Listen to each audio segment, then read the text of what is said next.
Welcome to our channel. Today we how to authorize Firefox to control tracking and privacy permissions, detailed guide step by step. Open the Firefox browser on your device. Locate and click on the three horizontal lines in the upper right corner of the window. From the drop-down menu, select Settings. In the Settings menu, look for the Privacy and Security option on the left panel and click on it. Scroll down to the Permissions section. Here, you'll see various options for controlling tracking and privacy settings. To manage tracking protection, find the Enhanced Tracking Protection option. Click on the drop-down menu next to it. You can choose between Standard, Strict, and Custom. If you select Custom, you'll have the option to enable or disable various tracking protections. For more detailed control, check the boxes for cookies, tracking cookies, and other available options. Once you've made your selections, scroll down to the Firefox Data Collection and Use section. Here, you can choose whether to allow Firefox to send data to Mozilla for improving the browser.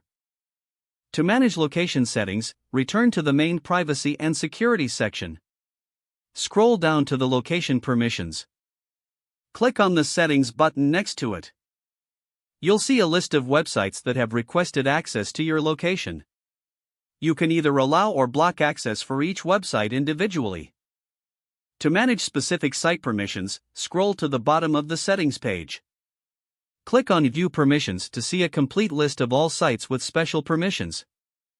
Here, you can change site-specific settings for tracking, cookies, and other permissions.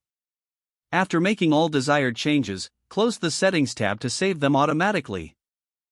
You have now successfully authorized Firefox to control tracking and privacy permissions effectively.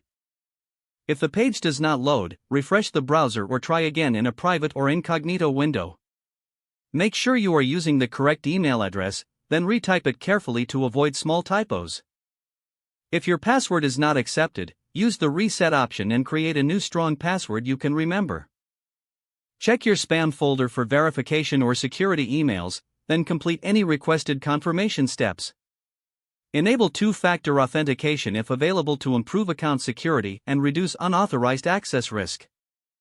After signing in, review your profile details so your contact information and settings are accurate and current. If you see an error message, note it down and try again after restarting your device and internet connection. Don't forget to like this video and subscribe to our channel for more step-by-step tech guides.